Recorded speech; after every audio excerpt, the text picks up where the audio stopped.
ಮತಗಳು ಸಂಪೂರ್ಣ ಈಕ್ವಲ್ ಆಗಿ ಜನರ ವಿಶ್ವಾಸ ಕಳ್ಕೊಳ್ಳುವಂಥ ಪರಿಸ್ಥಿತಿ BJP ಬರ್ತದೆ.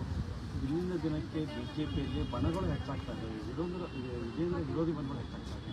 ನೋಡಿ, ಬಣಗಳೇ ಎಲ್ಲರೂ ಒಂದೇ ಗುರಿ ಏನಂದ್ರೆ ವಿಜೇಂದ್ರ ತೆಗೆದಿರ್ತಾರೆ. ಯಾಕಂದರೆ ವಿಜೇಂದ್ರ ಇರುವಂಥ ದುರಂಕಾರ, ಇದರ ಬಗ್ಗೆ ಗೌರವವಿಲ್ಲ.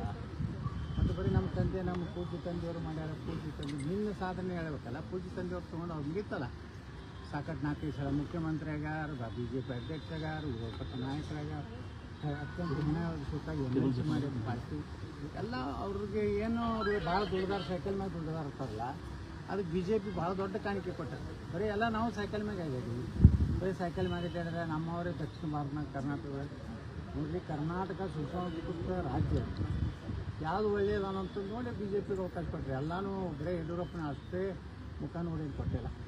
ಸೋಮಣ್ಣ ಅವರಿಗೆ ರಾಜ್ಯಾಧ್ಯಕ್ಷ ಮಾಡ್ತೀವಿ ಅನ್ನೋ ಚರ್ಚೆ ಕೇಳಬೇಕು. ಅವ್ರು ನಿನ್ನೆ ಹೇಳಿದ್ರು ಸರ್, ನಾನು ವಲ್ಲ ಅದನ್ನು ಪರೋಕ್ಷವಾಗಿ ತುಮಕೂರು ಜನತೆಗೆ ನಾನು 4 ವರ್ಷ ಈಗ ಹೆಂಗೆ ಅದನ್ನು ಹಂಗೆ ಇರ್ತೀನಿ ನಿಮ್ಮ ಸೇವೆ ಮಾಡಿಕೊಂಡು ಅಂತ ಪರೋಕ್ಷವಾಗಿ ಹೇಳೋ ಮೂಲಕ ನಾನು ರಾಜ್ಯಾಧ್ಯಕ್ಷ ಆಕಾಂಕ್ಷೆ ಅಲ್ಲ ಅಂತ ಹೇಳಿದ್ರು ಸರ್. ಗೊತ್ತಿಲ್ಲಪ್ಪ ಅವ್ರ ಮನಸ್ಸಿನಾಗ ಏನಾಯ್ತು, ಮತ್ತು ಯಾರನ್ನ ಹೈಕಮಾಂಡು ಯಾರನ್ನ ಮಾಡಬೇಕು